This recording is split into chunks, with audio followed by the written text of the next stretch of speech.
Welcome back.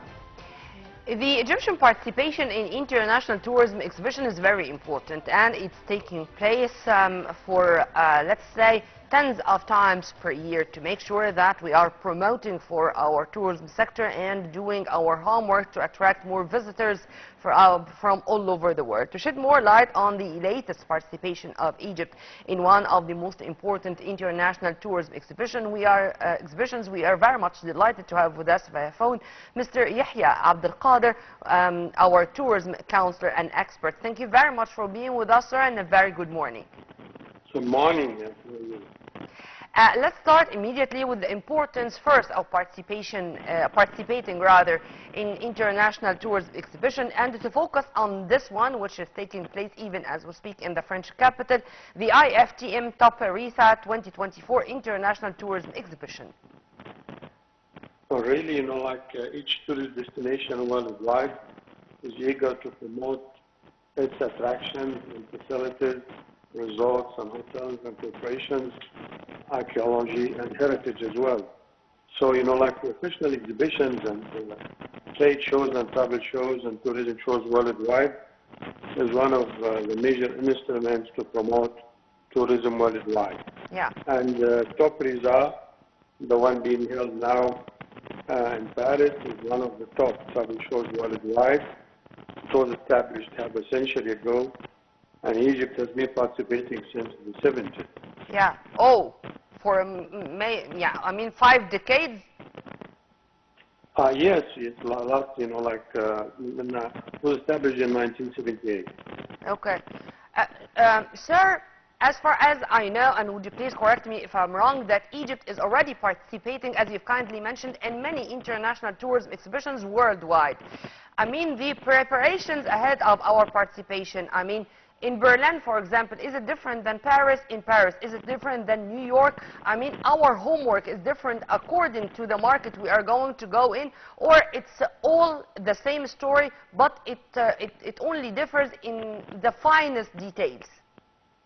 You're quite right, because, each travel show, represents the demographic, and the business type of clientele and exhibitors. For example, at this one we're having, the Top Risa, this is nearly a francophone land.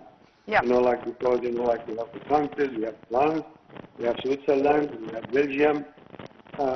That's one of the targets of this exhibition. Of course, plus there are 1,400 exhibitors worldwide to promote their destination and market, their accessibility to the market. And then this show is going to be 90 workshops and press conferences held, to promote different destinations, and official travel writers, tour operators will be talking to the public and telling them about the upcoming projects and developments and investments and the travel industry. What you're saying, sir, to simplify it to the layman in the street, that whenever we are in Paris to participate in this international tourism exhibition, this does not mean that we are only targeting the French market. We are launching our campaign from the French market to the whole world. True? Exactly, and there are over 50,000, visitors will be, over the years, where they show, frequently the facilities and checking. For example, Egypt held, a press conference for media groups, which is about 50 of them, 2 days ago, to present to them the latest developments in Egyptian tourism, New Alamein, Ras Al Hikma, Sharm El Sheikh, Bernice, all these attractions. There is 30 tour operators from Egypt and hotel corporations and airlines as well, participating and currently meeting the vision. Now, sir, I think there is a lot to do before going to such exhibitions. It's not, of course, our cultural tourism is very important and it has the lion's share. But to make sure that we do have our agenda of tourism types, whether it's culture, it's entertainment, it's sports tourism, it's medical tourism, it's even wedding tourism, because now we do have wedding tourism. How do you see the importance of diversifying our campaigns and making sure that we are covering all types of tourism? Well, for example, like the top result, we received, like by last year, like 15 million visitors. 65 of them are generated from Europe. Yeah. And around 1.5 million, they come from the Francophone. They come from France, they come from Belgium, and Switzerland as well. Yeah. So this is one of the major target markets that we, like are focusing on throughout this, like top result, where we, as you know, the French tourists, like they love to do night cruises between Luxor and Aswan and beyond the dam. So 90% of them, they are cultural visitors, as well as the Swiss and the Belgian tourism as well.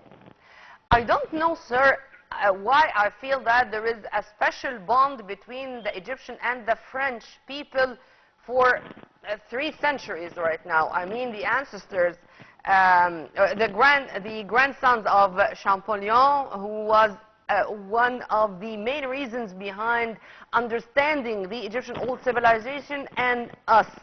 And since then, I think the bond is continuing to strengthen, to be boosted by many, not only occasions or celebrations, but even man to man. If you agree with me on this. Yeah, this is quite true, because, like with the advent of the Muhammad Ali dynasty in 1805, yeah, he relied, like on the French Empire, like to support him in education, in health and industry, in archaeology, in developing the Egyptian army as well. So, like the royalty for over 100 years, they were relying heavily on the support and the technical support of the French government. And the French as well, they've been fascinated by the Egyptian culture, heritage, and civilization. Yeah. That's why you remember we have, like the French, campaign by Napoleon that they stayed in Egypt for 3 years.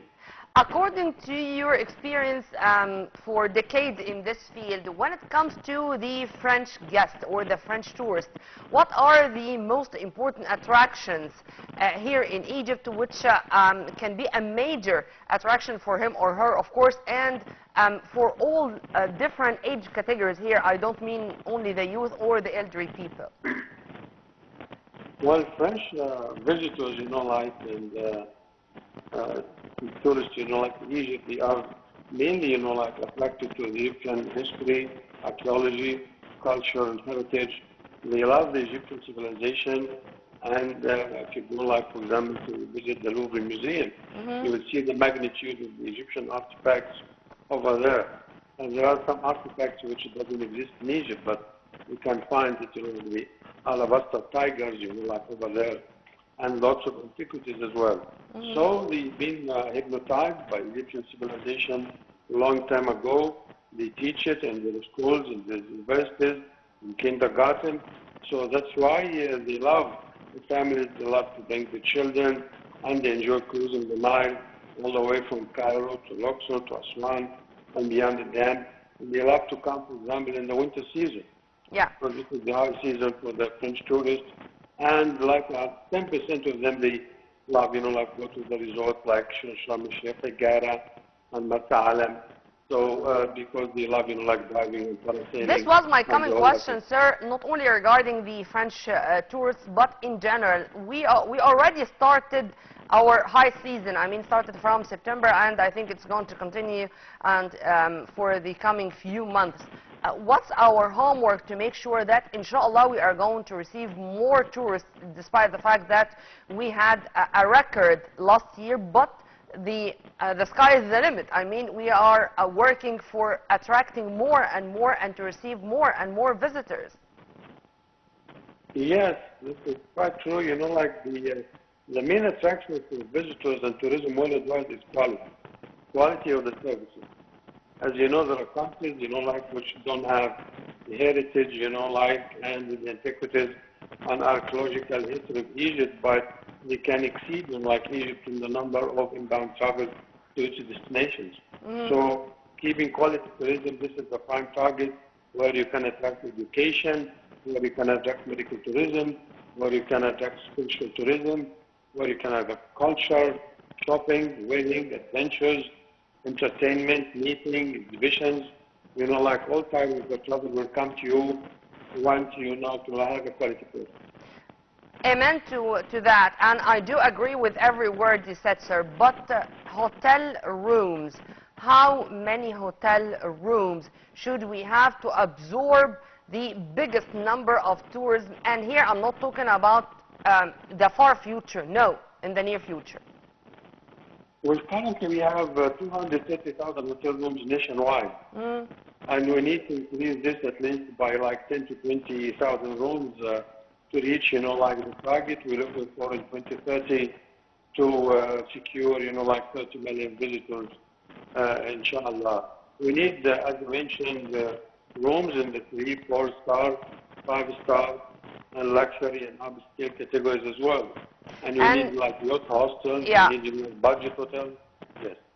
And my dear director, Ghada, reminded me of this very let's say, ambitious plan launched by the state to add 50 billion Egyptian pounds to add more hotel rooms to our hotel rooms to be able to attract the numbers you have mentioned, sir. This number, because unfortunately I'm running out of time, this number, do you think it's enough, or it's going to be only a start in the long journey? Well, really, the fair market share for Egypt is from 35 to 40 million visitors.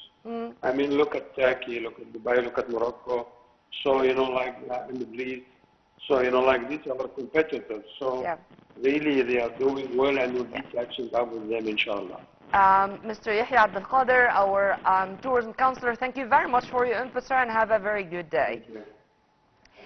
And by this we come to the end of our episode. Tomorrow is another episode and another crew. Stay tuned on Nile TV International always for more updates. Many thanks for watching. This was Nermeen Abdul.